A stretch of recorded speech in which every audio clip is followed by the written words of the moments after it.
What is up, YouTube? Good morning and happy Friday live here from sunny San Diego, California. Make sure you guys do me a favor, hit that like button on the way and subscribe to the channel if you like being here. Follow me on my social medias, links to my Twitter. Everything about crypto is on Twitter.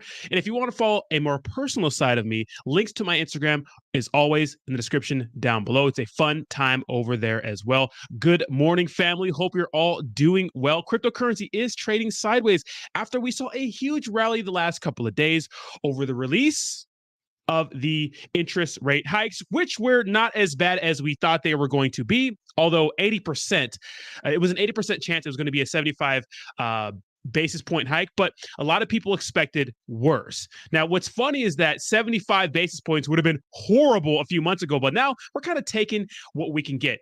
And word on the street is inflation may start to come down very, very soon. So 75 basis points may be the worst of it. Let's hope that stays true. Now we have Bitcoin up 2% on the day. We have Ethereum up 3% on the day as well.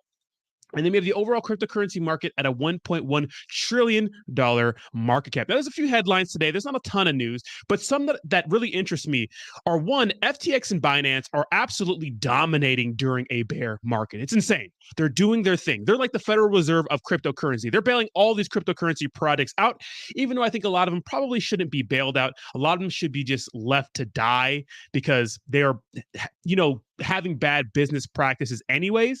And the bear market kind of exposed what the hell was really going on. So that's a big deal for me. Now, Axi Infinity, a little bit of trouble. Remember, they had the biggest hack of, I think it was of any cryptocurrency product ever, because they we'll talk about that in a little bit, but that was absolutely hilarious. So that's interesting. There's some controversy surrounding that. Apparently, someone on the team may have moved funds before the hack became public, because remember, the hack started almost a week before they made it public. Now, CNBC came up with another video about cryptocurrency, which we're going to watch, which I think CNBC has been killing it. And an interesting headline from Fox Business about Miami, saying that the Miami mayor saying that crypto opens opportunity to beat Silicon Valley. That's pretty interesting to me. Now, huge shout out to Nutraceutical Finance, up 15% on the day. A lot of the ERC20 tokens are pumping, but these guys are actually a partner of the stream. So thank you guys so much, team over at Nutra. We'll have some updates coming for you, I'm sure, very, very soon. But first, let me say what's up to the chat, because we're real chatty this morning. What's up, Javi? What's up, Bree? Nutra Beast, how you doing? Yes, I am leaving for hard summer today. It's going to be a good time. MBK 201 Ryan H, no pump necessary, baby. Javi, I think I said that already. Selmo Fudd, what's up, baby? Gabe, we got DJ, Sean, Sacco, Roger, what's up, baby? You ready for August Burns Red Wednesday? Dave's Crash Crypto, Escobela, Antin Rock, Bernie, what's up, baby? Aviator, Crackerjack, Bud Yeti. Hope you're all doing very well today. Again, make sure you clickety-clack that like button, push us up in the old algorithm, and let's get started, baby. So first, I want to talk about the BNB chain versus the Ethereum blockchain. Now, obviously, Ethereum is the big daddy of all blockchains, right? And I honestly think that it's going to flip Bitcoin. Look, it's half the size. It's damn near close to half the size of the Bitcoin market cap. Of course, Bitcoin sitting at $460 billion market cap, and Ethereum sitting at a $210 billion market cap. Now, the argument has always been, well, Bitcoin's just a store of value. It doesn't really have a use case, but it is the most trusted cryptocurrency. Well, I think as cryptocurrency becomes more and more mass adopted, people are going to want to look for a use case. Although, a use case is a store of value, obviously, right? But I think that Ethereum has the opportunity and definitely will flip Bitcoin in the process. Now, we got to look for competitors to Ethereum. Well, what are some of the top competitors? We have the BNB chain, or just Binance in general, right? We have Cardano, Solana, other blockchains, right? And I think that BNB is going to be a competitor. Now, when it comes to market cap size, of course, BNB is 25% the size of Ethereum, but BNB has more to offer. And of course, its biggest use case, not just the BNB chain, because what I like about the BNB chain is that everyone knows about Binance and it's dirt cheap to trade on the BNB chain. Okay, well, What are the top cryptocurrency exchanges? Well, number one is Binance. And when it comes to volume, it's comical how much they leave the rest of the competitors in the dust. Look at they have $24 billion in volume daily. The second closest when it comes to exchange score has 3 billion, which is FTX. And behind that is Coinbase at $2 billion. Now, if we click this volume right here, we can see that actual exchange volume would be Deepcoin, Token Can, and random ass exchanges, right? But again, Binance has 24 billion and then Deepcoin has 7 billion. So it's not even close when it comes to volume. It's not close. CZ's out here doing the most, becoming very, very familiar with news outlets, getting interviews done. Like a few days ago, we watched a news interview with him. I think it was on CNBC or CNN, one of those channels, and was talking about cryptocurrency. So I think that's a huge deal. So it's good to see the pretty much heavy hitters in the cryptocurrency market right now really looking real professional and being able to represent the cryptocurrency world in a bear market where more people are starting to seek more and more information on cryptocurrency. And that's why we're seeing people like CNBC make a dedicated cryptocurrency news update every single day because they know that people want to see it, which is a huge deal in my opinion. And now I want to talk about the Axi Infinity whole hack because this is very interesting. So check this out. So Axi Infinity CEO moved 3 million in crypto tokens before disclosing massive hack. Now, remember, apparently there was some sort of, employee that opened a job listing. So it was a phishing email, opened up some files, and that's how these hackers gain access to the Axie Infinity wallet with all the funds in it, which is absolutely insane. I think it was like $600 and something million. And what was crazy to me is that you could see everything on the blockchain. It seemed like the hack happened. It did like a week before. So before this even became public, the hack was already taking place and this person was already taking funds. I think it was they were taking like $100,000 in USDC at a time, which to me was absolutely crazy. So on March 23rd, hackers broke into Axie Infinity's Rona network to steal Ethereum and USDC stablecoins that were then worth over $600 million. In response to the massive theft, Axie developer Sky Mavis disabled token withdrawals, but apparently not before its CEO moved 3 million worth of Axie's main token, AXS, into Binance. Now, that's very, very interesting. Why would they move all those tokens into Binance? Well, probably transfer them to an exchange to turn them into fiat before the price started to dump, because the price did suffer after we found out about this hack. According to Bloomberg, company CEO and co-founder Trung Nguyen made the large transfer mere hours before Sky Mavis disclosed on March 29th that the play-to-earn game was hacked. And keep in mind that that's when they disclosed it. It was already being hacked days prior. I think it started like on the 23rd or something like that. It was YouTube user Absorbs who first identified the transaction and who shared his documentation with Bloomberg. Interesting. The news organization then worked with associate professors of mathematics at Winthrop University to confirm his findings. Absorbs analyzed the transaction details and connected it to a wallet controlled by Nguyen based on previous transactions, such as the initial distribution of token for the game in its early years. So pretty much this is an old wallet associated with Axie Infinity. When asked, company spokesperson Kaylee Moore has confirmed the transaction to Bloomberg. Moore said Nguyen made the transfer to shore up the company's finances and ensure it could provide liquidity to its users. Nguyen apparently had to do so on the down low so that people tracking official Axie wallets wouldn't be able to front run the news and cash out before the rest of the players even find out what's going on. So hopefully he can prove that when he transferred those funds into the Binance account, they weren't cashed out. But that does make sense. And this is a quote. At the time, we, Sky Mavis, understood that our position and options would be better and more access we had on Binance would be better, and the more access we had on Binance. Okay, whatever. This would give the flexibility to pursue different options for securing the loans capital required. The foundation team chose to transfer it from its wallet to ensure that short sellers, okay, so pretty much what they just said, right? They don't want to get front run. And when posted a Twitter thread after Bloomberg's report went up and said what his team had been in contact with Binance after the hack was discovered to ensure users' funds would be restored as soon as possible.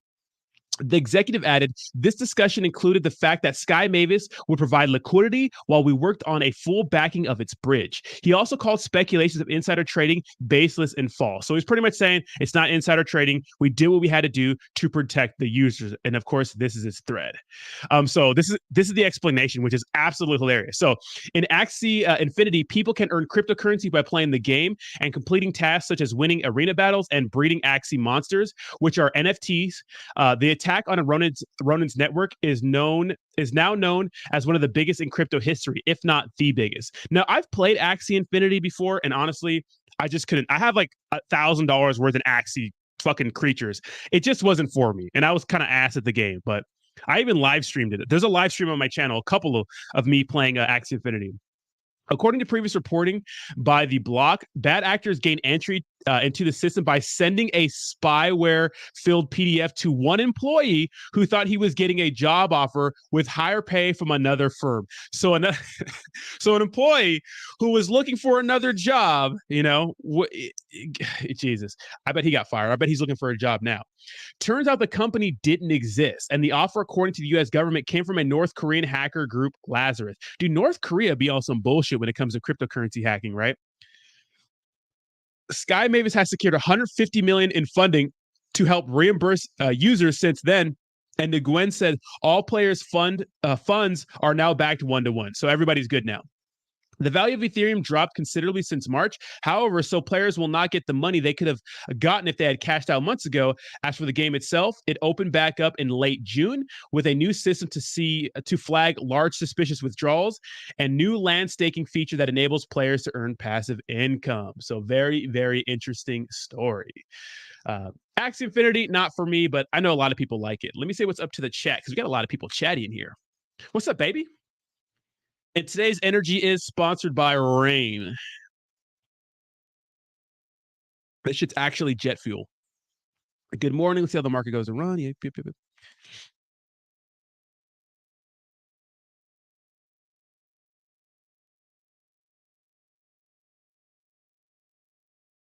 I think we're going to Lost Lands, Abri.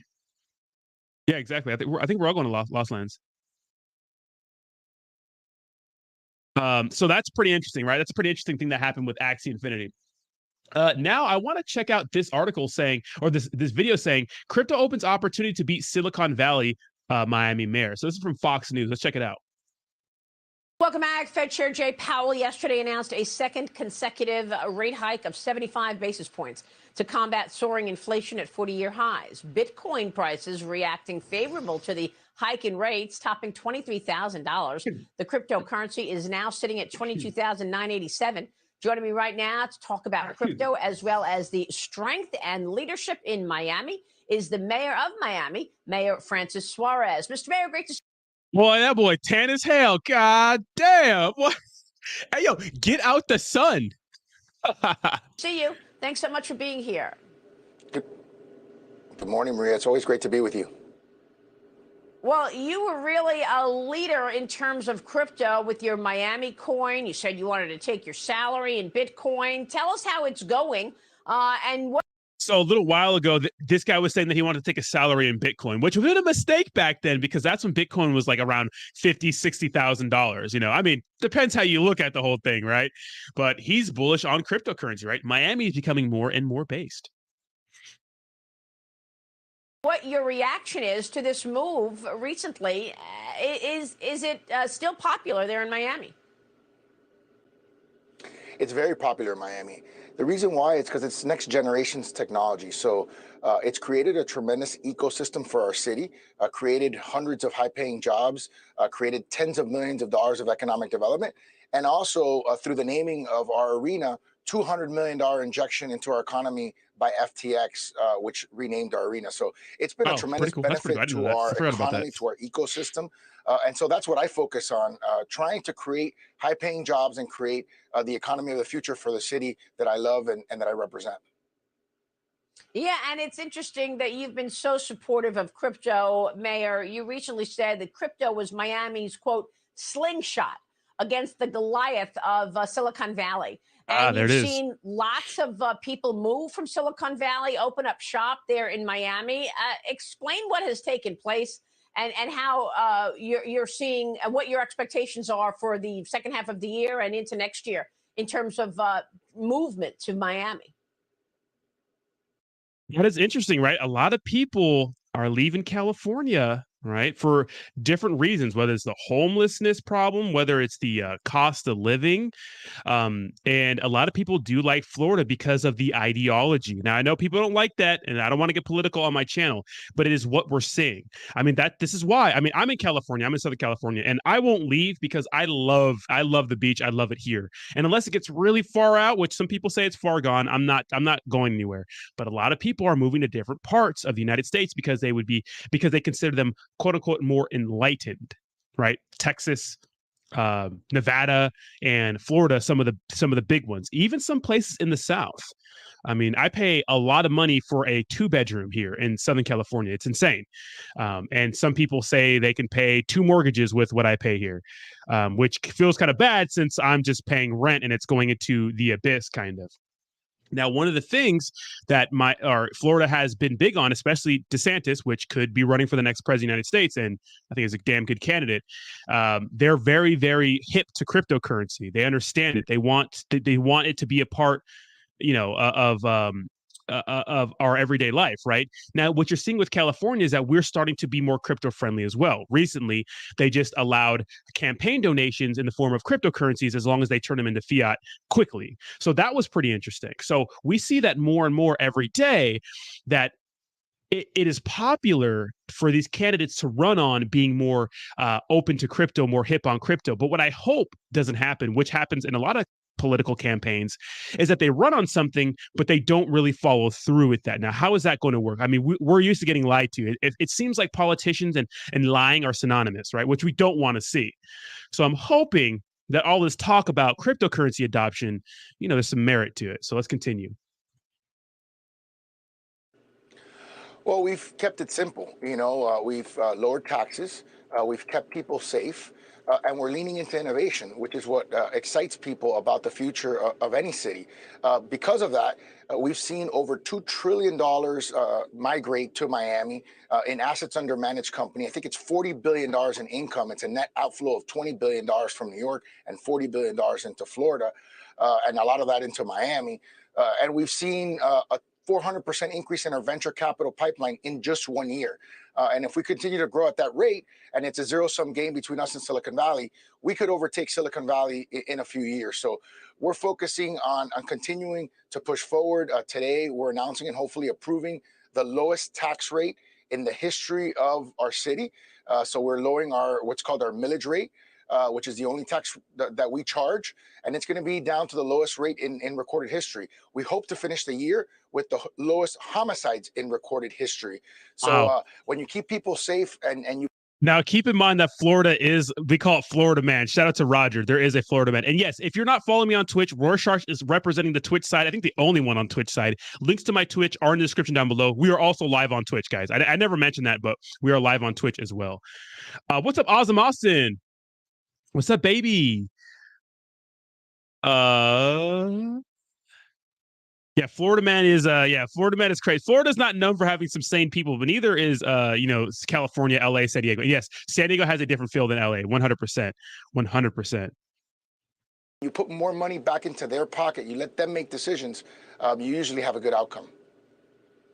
Wow, you have had tremendous outcomes, Mr. Mayor. These are all huge deals. I want to go back to this announcement. You're making this major announcement today to lower that millage rate in Miami for property taxes. This is the reason that so many people are leaving New York, leaving New Jersey, and coming to Miami. What is that rate going to do? And what does that mean for Miami's bottom line that you're lowering taxes again for property?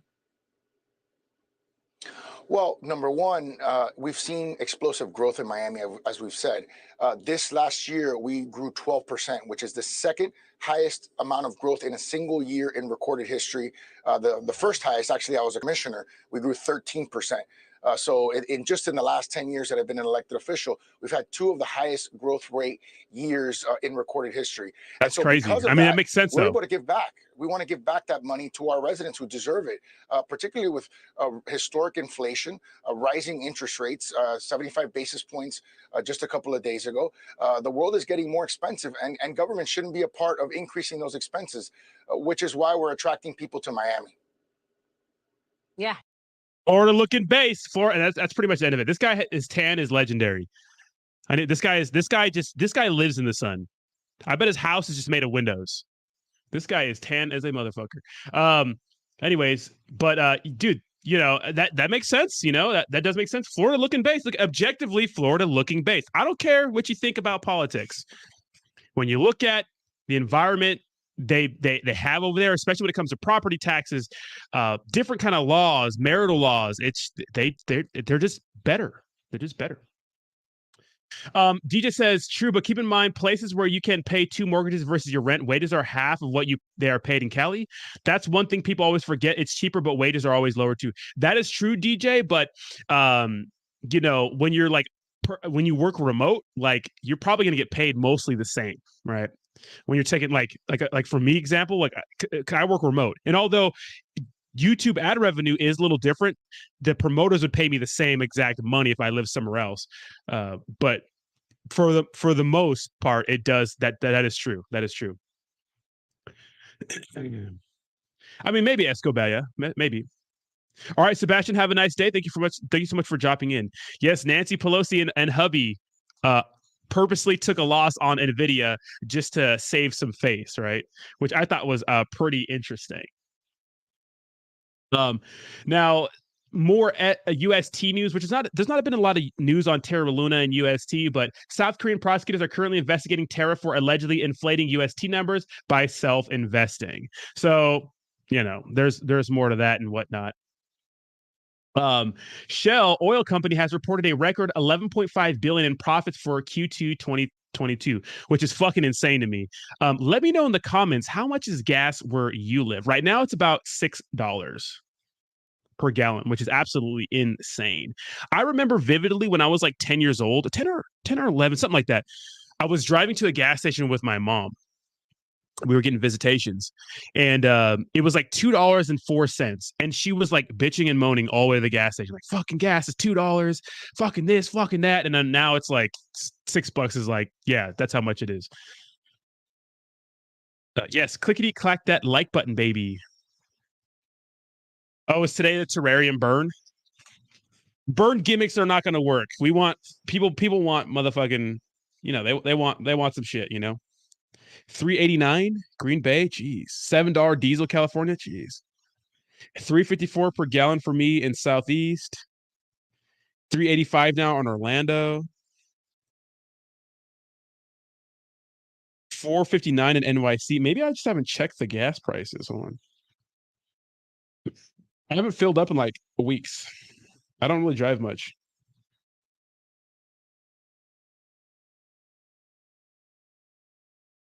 Yeah, it's 570. It's about 550 for regular gas for me.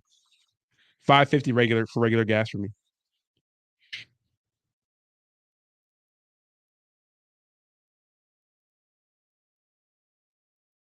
Getting in on the banana launch? What banana launch? What do you mean? Yeah, Roger, right? About 550. Damn, that's crazy. That's so ridiculous. Here we go with oil companies reporting record profits while we've all been paying out of our ass. Told you last week that is BS. Gas is up 50%. Isn't that crazy? How like gas is like literally the most expensive. Rocco, look at. I'm not looking in the rows. Rocco, I appreciate it, Rock, but I don't know if it's another shitcoin. You could DM me on Twitter about it, but I'm not going to look it up here. I mean, literally, like spamming a shitcoin doesn't make people like want to buy it. FYI. All these sub $4, right, Roger? Because you drive a shit ton to work, right? Bree says, I don't even pay attention to gas prices. Ruckus gets 116 miles to the gallon. God damn.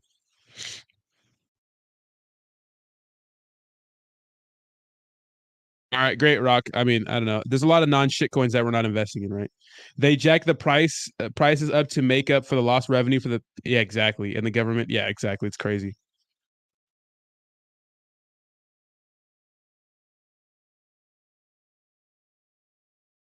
Oh, they were brand new Big A Armory. So what happened, Big A Armory, is that my tires were like $89 each, but then you have to pay for like the labor for each one. I wish I could do tires, but obviously I can't do. I don't know how to do any of that shit.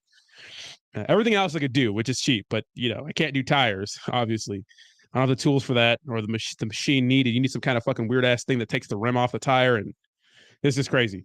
Yeah, no, but it was. I got 4. They were all season too, all weather. Keep in mind, Big A in Southern California, all weather, you could get some really cheap tires.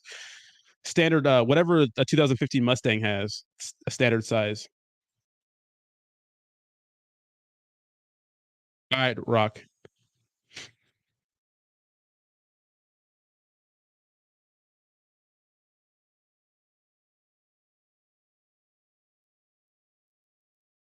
Jeez, $2,500 on truck tires in January. God damn!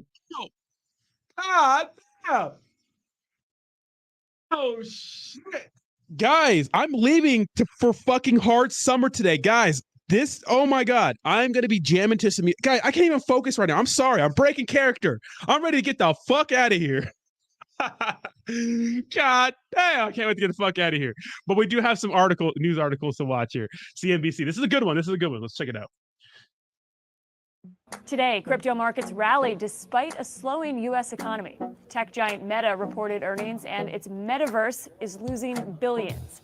And Dan Moorhead of Pantera talks about what's next for DeFi after the crypto downturn. Pantera? Bree, we'll make it up in Lost Lands. Welcome to CNBC's Crypto World. Too. I'm Kate Rooney. Investors are shrugging off rising interest rates, and digital assets are rallying. By noon Eastern, Bitcoin. Damn, what's her name, girl? She's not that hot, but the fact that she's talking about crypto is like 3 extra points, in my opinion. Traded at $23,000. Ether, meanwhile, soared to $1,700. Can someone hook me up with this chick? Just kidding. And Solana traded above $40. Today's rally is also happening in the face of new economic data that showed U.S. GDP declined for a second quarter in a row. Many economists see that as a sign that the U.S. economy has fallen into a recession. For much of this year, crypto investors were concerned about Fed policy and a possible recession. But now crypto investors could be turning their attention back to regulation. Regulatory landscape is shaping. First of all, before we hear CZ talk, which is very funny, Roger, 23rd to 25. Yeah, what the fuck, Bree? Make it work. Oh, who's this babe? This is CZ, baby. RZ wants to know who this babe is. This is CZ, baby. Up to be quite well. Most countries are adopting regulatory frameworks. They're not banning Bitcoin or cryptocurrencies. The macroeconomic situations, there's going to be high inflation. Let's talk about recessions, etc. All of those things drive adoption into Bitcoin or into crypto. Okay, on to the top stories. First, Facebook parent company Meta reported earnings yesterday, and its metaverse business is bleeding cash. The company reported that the Meta Reality Labs unit, which is responsible for developing its metaverse, brought in $450 million in sales, but lost $2.8 billion overall. Things don't look much better next quarter either. Meta expects that unit to bring in even less money in Q3. Now, people always think that the metaverse is synonymous. What's up, ASMR fan? People think that the metaverse is synonymous with cryptocurrency, and it's not really. There's always been metaverses, right? Technically, there's always been metaverses. Like World of Warcraft is a metaverse. It's just the metaverse decentralized. Now, the Oculus is fantastic. They just don't have enough titles. My opinion. They don't have enough. They don't have enough good games. Also raised the price of its Quest 2 VR headset by $100 thanks to rising production costs. Oh, and then there's the new lawsuit filed by the FTC to stop Meta's acquisition of VR fitness app Supernatural. In a filing, the FTC says it wants to stop Meta from owning, quote, the entire metaverse. As for the business overall, well, the tech giant reported its first decline in revenue ever and expects it to fall again in Q3. Next, Thai crypto exchange ZipMex just filed for bankruptcy. The filing comes a week after the company halted withdrawals due to, quote, a combination of circumstances. that were out of its control. Coinbase had been in talks to acquire the exchange earlier this year, but the deal collapsed, and instead it made a strategic investment in that business. Just this week, ZipMex announced on Twitter that it was in talks with, quote, interested parties looking to either invest or acquire the company. Last up, the Federal Reserve is still looking into making its own digital dollar, but it doesn't seem to be a popular idea. The Cato Institute analyzed more than 2,000 responses to the Fed's request for public comment on that initiative and found that 66% of respondents view a digital dollar negatively. Cato found that respondents were mostly worried about privacy and risks to the economy associated with removing banks as intermediaries. Also important to note, the think tank itself is against the idea of a CBDC and says it is a risk to financial freedom. Okay, for our main story of the day, I spoke to Dan Moorhead, CEO of Pantera Capital. This month, Pantera released Moorhead. And it sucks about the exchanges going under. To me, that's so sad when an exchange goes under, because you usually get blindsided by it. You usually get blindsided by it. And people that have their funds in there, well, there's no real protection. And I think Voyager might be in a little bit of trouble claiming or implying that they had FDIC insurance. That's interesting. a defense of DeFi, saying it worked flawlessly. She's kind of making me hot. Downturn while kind centralized right? finance failed. I asked Dan about that report and a whole lot more. Someone sent me here a Twitter ad. So let's start with what's gone on with recent liquidations and all of the credit issues we've talked about. Are we through the woods on that in terms of the crypto market? Yeah, I think we're really close to the end. That in any leverage situation, and particularly with DeFi smart contracts, things do get liquidated pretty quickly. And the market's actually been going down for 8 months. You know, the high was in November. So whatever stresses we were going to see in the system, they basically peaked in May and June. We already have companies that are in bankruptcy court liquidating. So it feels like we've kind of seen all that we have to, and that the markets can kind of start trading on fundamentals again. And you've argued that DeFi platforms actually held up pretty well in the face of everything that happened. And the problem really was centralized big companies. Ass eyes. What do you mean by that? Can you expand on that a bit? There's a lot of skeptics on blockchain, and many of them are promoting the view that DeFi failed. And that really isn't true. There's certainly some failures in the blockchain ecosystem, but almost all of them are centralized lending counterparties, which, you know, really are essentially banks. You know, some of these entities operated just like banks, took in short-term deposits, lent long, and then you had an old-fashioned run on the bank. You know, people wanted their cash now. Interesting. Well, that's something that's obvious, but that's interesting. It's like all these platforms that are failing, they're not really decentralized. They're centralized. They're just trying to be a little bit of both, right? Kind of putting their foot in both ponds, or whatever the fuck you want to say, right? That's true. That's very, very true, right? Interesting. And they were invested in things that didn't have liquidity. And so it really is essentially the centralized lending companies that failed, and almost all the DeFi protocols did very well. And it is actually fascinating that a lot of the failed centralized banking entities were doing business with DeFi, and the smart contracts essentially forced them to perform to get their collateral back, whereas, you know, the centralized companies didn't perform to their customers. When you're talking about DeFi and sort of forcing that to happen, forcing performance, is that the sense that it would force a liquidation sooner than you might see in traditional finance?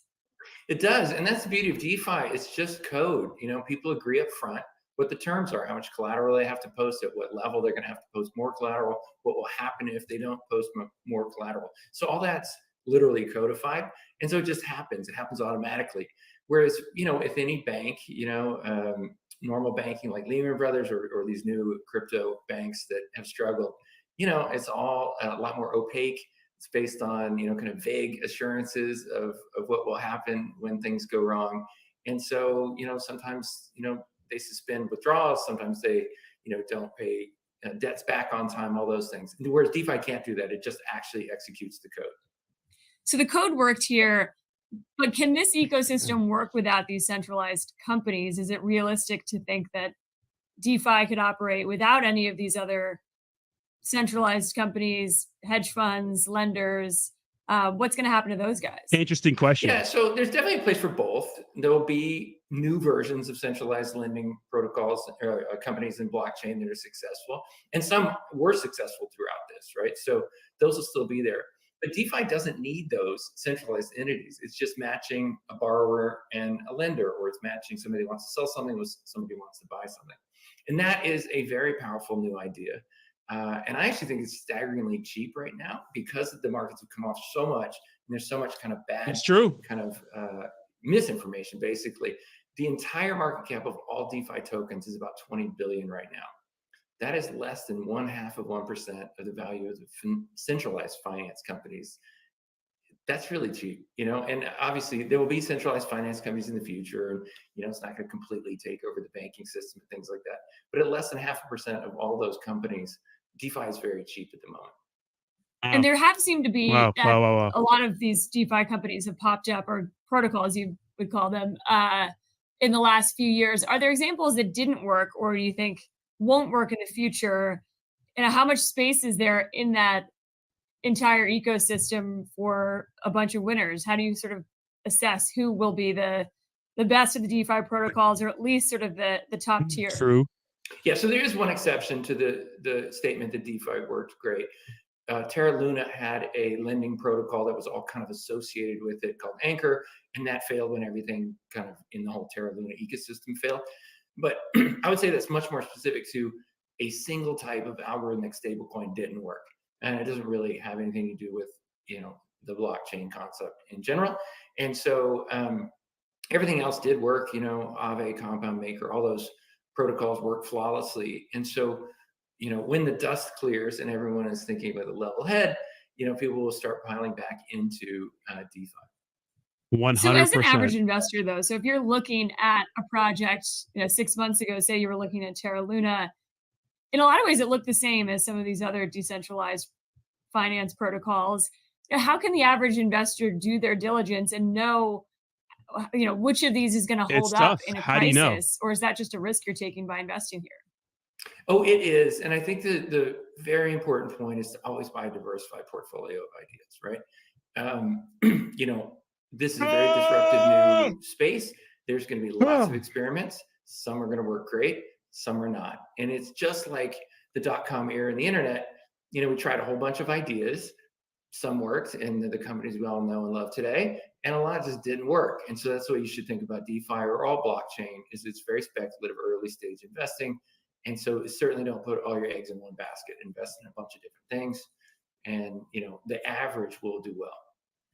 And what about the yield that was being offered along with some of these DeFi protocols? Even if, you know, the code was its own thing, there were also these layers that were offering what seemed to be unsustainable yields. Have those completely gone away? It seems like there's still examples out there where you can get 20, 30% yield. It hasn't been totally fleshed out. What's the future of sort of this yield farming in DeFi? Yeah, so I'll make a point that most of those ludicrous yields were being offered by centralized lending companies like Celsius or BlockFi or whatever. And so there were very few examples, Anchor being one, that was a DeFi protocol that did offer yields that now we know are unsustainable, that they couldn't exist.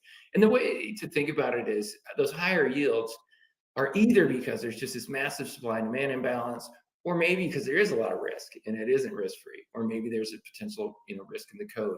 And so in hindsight, we now know that, you know, there was a lot of risk in some of these DeFi protocols. That's awesome. Very awesome. That's all for Crypto World today, but we'll be back again tomorrow with a lot more. Another solid, informative, clear-cut, another expert on the fucking news. Damn it, where has this been? Thank you, CNBC. QSA, did Bitcoin actually hit $17,000? If it is, I'm going to have to fly to wherever you're at and heat that ass up like a ham and cheese lean pocket. Just kidding. You got to fly to San Diego. I used all my airline miles on Colorado. Yeah, but you have to understand when it comes to these. So a good question she asked is like, how the fuck is a random person going to know what the hell is good to invest in? Because we know that some shitcoins are probably not the move, right? We know that some shitcoins are obviously probably not the move. But what about these bigger projects that seem, you know, kind of buttoned up, right? what we do know is that if someone's offering an insane amount, an insane yield, well, then it's probably riskier than they portray it to be. And that's probably a good way to tell if you should put your money in some of these exchanges and some of these protocols. Now, I think that a good mixture of having things on the blockchain and fucking in an exchange. It's up to you, though. It's up to you, right? Yes, Terrarium is having a big burn. Big burns only really fucking they're only good if look at if the supply goes down, obviously any purchases after the burn happens is going to be they're going to be bigger, but there has to be a lot of FOMO into the project. You know, there still has to be FOMO. There has to be people buying into it. So your existing tokens in the future could be worth more hypothetically, right? Obviously, because it's supply and price. But you still have to understand that there still needs to be some momentum. Your tokens and your dollar value of your tokens are just not going to fly up in one day. It's just not going to happen like that. So I like it, but so congratulations for Terrarium. I mean, I'm not a spokesperson for them. I don't even have any more Terra tokens, but I think they'll do okay if they get their exchange out. Yes, it did. Did it really? I don't know. Come to San Diego. What's up? We'll show you a good time. Let's see. Not worth the risk. I have to answer for outsider business activities or OBAs. If you lie or mislead, I would lose my license, be fined by FINRA, and never be able to work in this industry again. Cryptocurrency is a bitch, right, Rorschach? Cryptocurrency is a bitch. Rock says the insane yield thing is normal to attract an initial batch of clients or a new one, even banks to it. But if you can't sustain it and needs to be advertised as such, bro, I was in so many DAOs. Shout out to Ahmed. I literally had I put a bunch of money in DAOs. And although they worked out for a while when the market was pumping, turns out a lot of people got liquidated. A lot of people were degenerates and took out fucking loans to buy DAOs that are offering thousands of % APY. I still have money in a DAO. Oh my God. Let's look at Time Wonderland. What is Time Wonderland worth right now? I don't even want to fucking see. This thing is worth $14 today. This thing at the all-time high was worth 10K. Holy fucking shit. The only one I actually made money on was, oh my God, $15 all time. This is like what, $400 or am I at $1,200? I bought my first one of these at $700. I've wasted so much fucking money on cryptocurrency projects. It is insane. I'm never gonna have to pay taxes because I keep losing. What up, compilation guy? How you doing? What's up, baby? Leave it to the pros would say to pro. Biz, when we gotta fucking hang out for real, bro? What's up?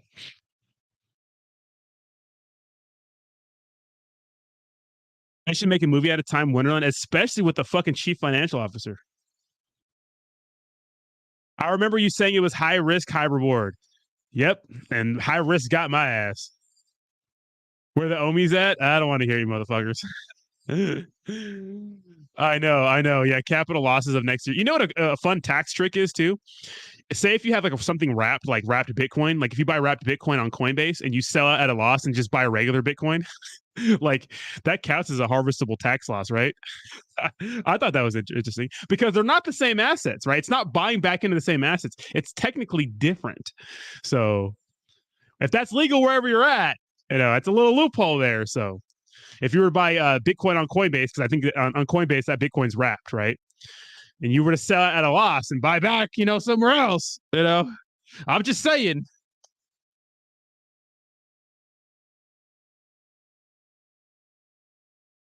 The lowest I see in the past 3 months is okay. So maybe it did go to 17,700. Lowest I see in the past week is above 20K. Biz, you're welcome at Casa del Rodney, motherfucker. We'll do something big. We'll have some fun. In Canada, we can use capital losses for the next 3 years. Really? Damn. Yeah, it's true. Be careful in regards to crypto. The IRS is looking into that shit. People are about to get popped this year. They're going to start with the big fish and go down to the small fish, guys. People are about to get popped in crypto. It's going to be bad news. Bad news. It's not going to be good. Gonna be bad news. It's not gonna be good. I used to buy Omis at a quarter machine dispenser, and my oh, the little homies, like the little cholos. That shit was funny, right? Dude, 3 years is pretty crazy for how's that work in the US? I don't know. I don't know what the hell is going on with Saitama, to be honest. I don't know what's going on with those guys. They're just fucking up. They cannot get out of their own way. That is so much ass. Those guys are garbage, bro. Like straight garbage. When I look at Saitama, all I see is like a dumpster. Every time I think of Russ, I think of a trash can. I can't distinguish between the two. I just really can't. It's just fucking the same to me. Garbage. A garbage. Yeah, if you guys want to come to San Diego, and if I'm free, I'll show you a good time. I better not say that because my ass will be like, nah, man, I'm good. I'm going to chill at home. You want to come over? I can't trust y'all motherfuckers. Some of you guys are crazy, bro. I'm going to get stabbed by a Saitama person, I think, before my life is over. Bree says, I don't even pay attention to Saitama anymore. I have no clue what's going on with it. I do because people are like telling me about it, but that's about it. Saitama is the only coin I have left at a loss and still felt good about it. Really? Well, Russ is a dumpster fire of hot stupidity. That is true. Get in Saitama's Telegram. It's hilarious. I bet that shit is crazy. Big A says, in the U.S., $3,000 in capital losses can be carried forward each year forever until they are used up entirely. Really? Okay.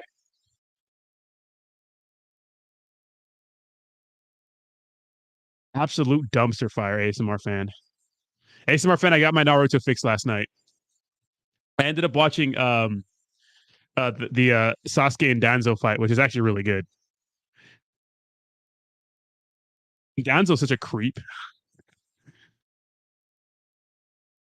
And failed. But yeah. All right. So last 15 minutes. I mean, the news is kind of over. There's not much really to talk about. We went through everything. So we're just gonna hang out with the chat for the last 15 minutes. So if you came for the news, take a damn hike. We're just gonna hang out.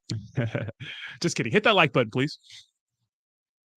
Saitama guys reminding me of Wayans brothers, Mo Money from In Living Color back in the day. Well, now's the time to actually make like, you know, good money in fucking crypto before regulation starts to hit. So, you know. Yeah, Danzo is a creeper, right? His arm with the little eyeballs, with all the Uchiha eyeballs. What a creep, dude. I'm so mad that the Uchiha clan got exterminated. They were so badass. Yeah. Sasuke versus Danzo was solid, right? I still like Naruto versus Pain. That's a good fight. Naruto is so strong. Are we talking about Zabuza? Dude, I love Zabuza. Yeah, I've heard of Tectonic. Yeah, we like Tectonic here. I don't have a Tectonic. Or do I have a Tectonic? If I do, it's on the BNB chain. I have some shit. I don't know. Oh, maybe it's only on the Chronos chain. Maybe I was thinking of something else. I think XRP is also on the BNB chain. No, I don't talk a lot about the Chronos blockchain too much here. I like Zabuza. Zabuza was sick as fuck.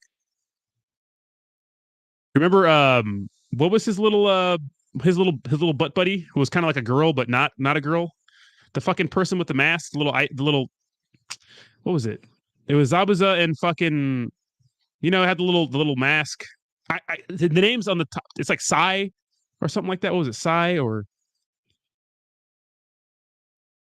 you know? Remember Zabuza's little butt buddy?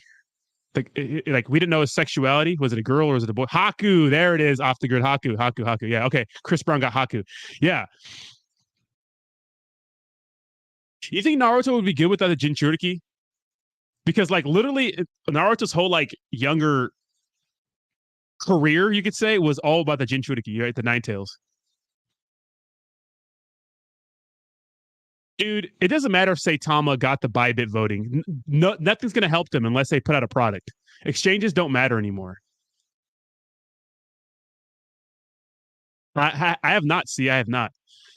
Oh my God, we have the naked sex people in here. I'm going to block them. Yeah, have a nice day, Rocco. I appreciate it. I got your DM. I actually read them while I was on stream.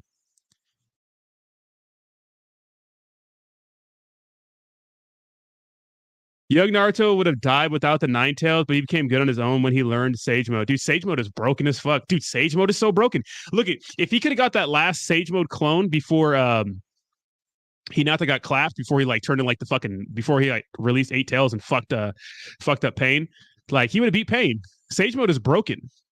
Naruto is kind of good. And you know who like literally got good later on too, who was like absolutely worthless, was Sakura. Because Sakura was such a fucking not good at all, ever.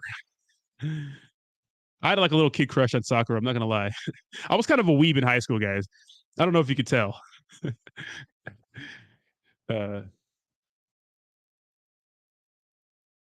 Jujutsu Kaisen. I gotta see that, but I don't watch a lot of new anime, honestly. Yeah, Sakura was annoying, but now she's all badass. You know, she's pretty badass now. Not a crush on Sakura.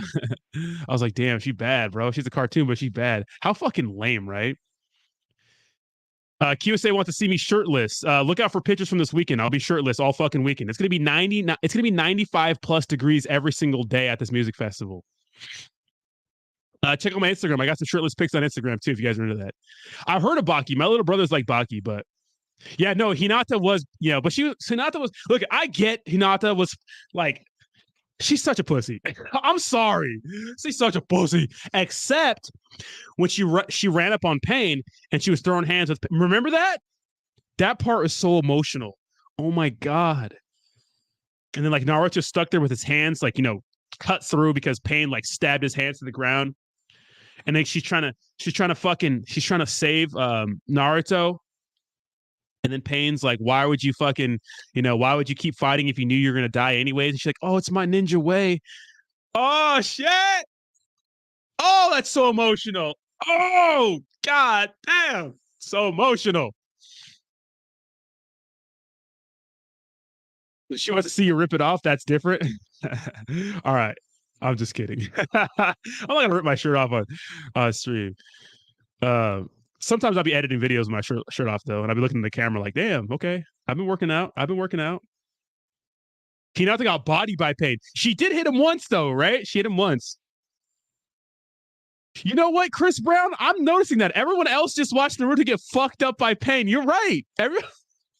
Because Tsunade put off that little fucking jutsu that like it's with the fucking the snail thingy, whatever the fuck it is, that saved everyone from getting like from dying. Well, most people.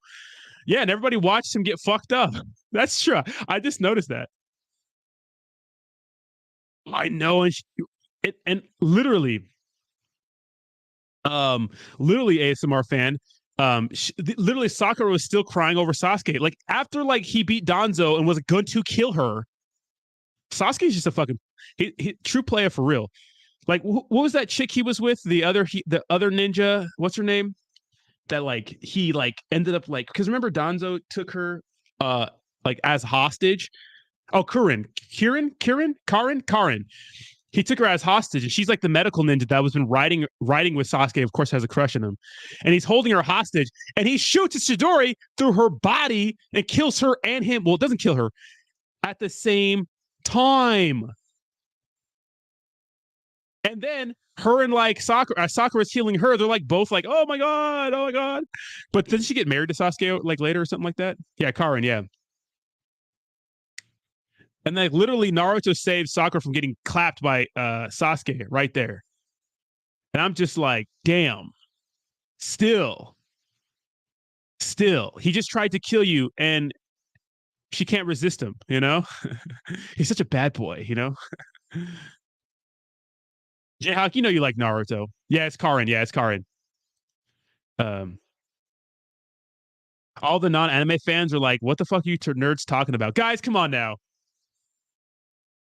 Rodney, what's your thoughts on supplementing vitamin D instead of sunlight? That's fine, but you still want to get some sunlight. But she still got clapped by Sasuke in the end. That is true, right? That is true. What's wrong with Naruto? Guys, I'm sorry. I told you that crypto news is over. We're talking about Naruto now. I heard Boruto's good too. Yeah, that's what I keep hearing. No, Jay likes Naruto. Damn. I went to a place called Nara Noodle or it was like a mock place. Jayhawk, was it good? Do I remember Sasuke versus the Eight Tail? Yeah, Killer B. It was a Killer B, right? That's a good ass one too. Dude, Sasuke's broke as fuck. He's really good.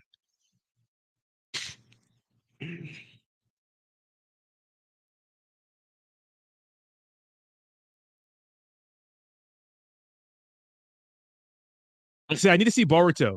Look at I didn't really like Boruto until I saw a clip the other day of like Sakura fighting her daughter, and her daughter looks fucking broken as hell. Like she has Tsunade's power and the Sharingan. That's fucking stupid, right? I've been watching some fights from Boruto, not knowing what's going on, but I saw a fight with older, like adult Sasuke and adult Naruto against some fucking weird looking motherfucker, and that shit looked good. Robert R. Never got into Naruto, would watch Inuyasha. I remember Inuyasha. I didn't watch a lot of Inuyasha, but my friends did. I watched a lot of G Gundam, just G specifically, a little bit of Gundam Wing, but my friends are way more into it than me. Shout out to Jesus and Ed and I think Roger too. I'm not sure, but so I'd watch that, and then I would watch. I love Zoids. Mushroom stamp that like button, you weirdos. ASMR fan, you were saying that. You were saying watch Demon Slayer. Okay, maybe I'll check that out. Is it on Netflix? Maybe I'll check that out. Yeah, I didn't watch Inuyasha, but a lot of my friends did. Dragon Ball Z trumps over Naruto. See, that's tough because Dragon Ball and Dragon Ball Z I grew up on and I love. But there's something about Naruto that I just like, man. I mean, I like Dragon Ball, don't get me wrong. I literally watched like the majority of the Android saga the other day. You know, Samurai Champloo was so good too. Yeah, our Samurai Champloo. The Zoids was underrated, didn't get the hype it deserved. Exactly. And I watched the Zoids with like the Liger Zero. I'm telling you, Austin hates anime and he even watched it too. Okay.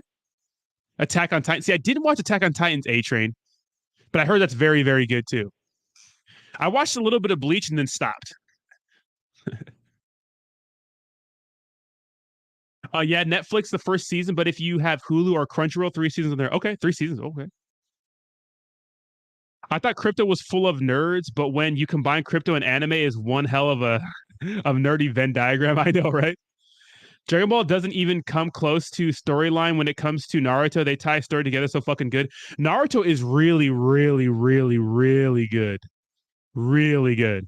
It's insane. You know, I was watching a video the other day about like the process that Japanese animators go through. Like anime is huge in Japan, obviously, and there's so much manga and anime, or manga, excuse me, that don't never become anime, but the ones that do are extremely successful. And I was watching it from a person who runs a studio that has a popular manga that we don't even know about here in the United States, but they still make money.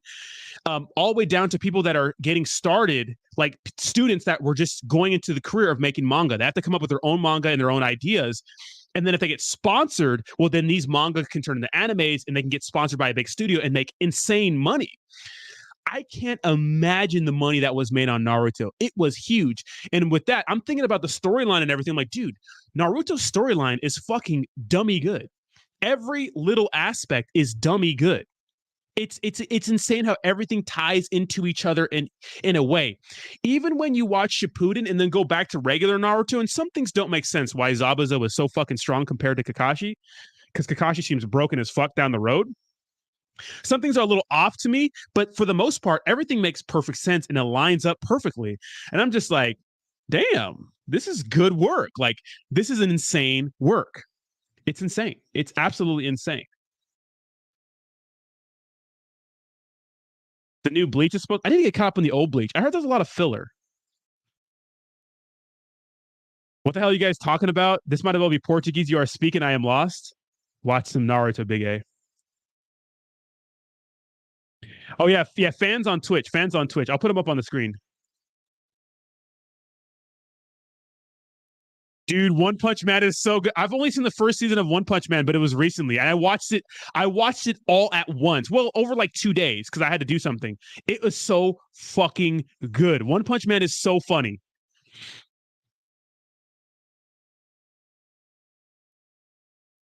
Wait until Netflix make a live action Naruto, right? It has to be good though. I don't like the live action ones. I just can't. Yes, anime fillers are so bad. I hate them. I hate them. That's why I like watching things like on YouTube because they get rid of the fillers. All right. Before we leave, saddest death in Naruto. Me and ASMR fan talked about this last night. All right, what do you guys think? What is your saddest death in Naruto? And I'll put mine down here in the chat. All right. Saddest death before we take off. Saddest death in Naruto. This might be unanimous. It doesn't matter if they got turned, because I know Kakashi died and like got revived, but what's up, Pirate Mike? Yeah.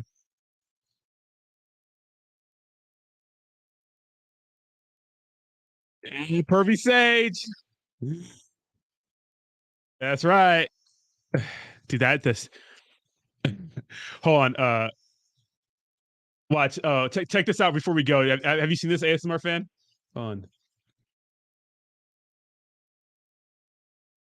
This shit's funny as fuck. When your favorite character dies in an anime, check this out. This shit's so funny. All right, you guys ready?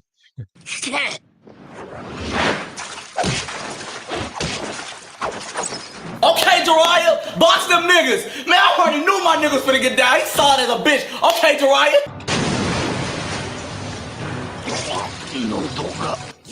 Oh. The fuck?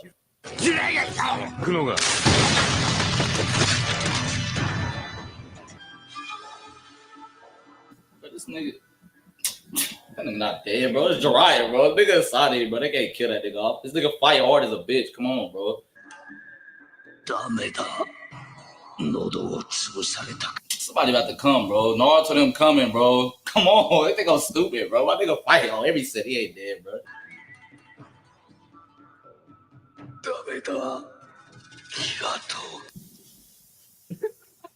Dry. Somebody help my nigga. What the fuck? I know they got a jutsu this nigga can use.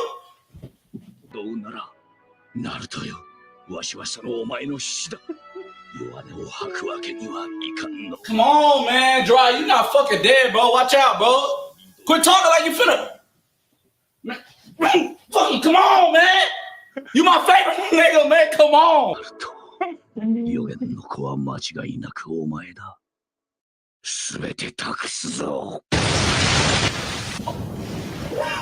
Oh my God, what the fuck Naruto them gonna do? Why they kill my nigga out of everybody? Oh my God. Watch out, bro. Watch out. That should have me dead. I think that was everyone's reaction. All right, guys. You guys have a fantastic day. I will be streaming tomorrow. Okay, look it. I plan on streaming at 8 a.m. tomorrow. It might be a little later, guys. I don't know. But 8 a.m., I might be a little fucked up.